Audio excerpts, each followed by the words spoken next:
قديمة ريفال في الكابيتال ومن حق جمهور افريقيا انه يتغشش مما حتى خسرنا اليوم. صحيح الدربي اليوم لعب سور دو ديتاي معينين دول بالاريتي ليسبيرونس ماركين افريقيا جوها ديزوكازيون راس ضيعت. الدربي ديما تلعب على سور ديتاي. ولو كان اليوم نقولوا كان جاي جمهور افريقي حاضر مع جمهور سبيرونس كانوا يزيد اعطي دافع اكثر، خاصه كيرينا في طرح المسيره تاع دافع معنوي كبير للاعبين النادي الافريقي.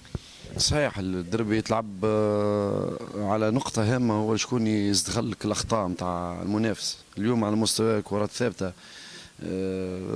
غلطنا سورتو في الكرة الأولانية اللي جو بونس اللي كانوا سهلة ماهيش في المستوى هذاك نجموا نتجاوزوها.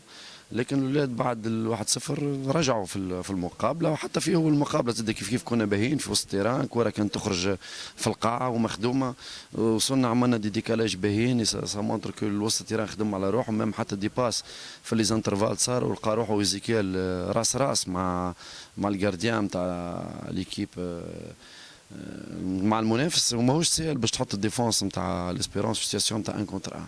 اللي كان ناقصنا سورتو التسييم الفتره القويه نتاع الشوط الاولاني حتى في بدايه الشوط الثاني. مالوريزمون هذا ما صارش كما قلت انت. لو كان الجمهور نتاعنا كان حاضر انا ناكد لك اللي كانوا انرجي كبيره يزيد يعطيها للاولاد نتاعنا، وبه هو نكونوا اقوى وبه هو نخوفوا الناس كل. اليوم البلوس اللي كان من الجمهور نتاعهم كان واضح، مالغري اللي كانوا الملاعبيه على مستوى الميتريز وعلى مستوى سورتو الكونسيرفاسيون دو لا بال، على مستوى خلقان الفرص كانوا موجودين كانوا حاضرين.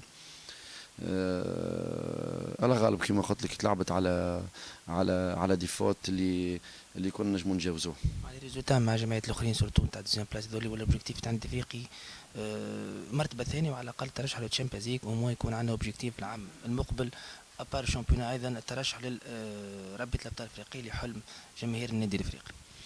هو الاوبجيكتيف الفترة الجاية اللي كانوا كل مقابلة ناخذوا منها الماكسيموم.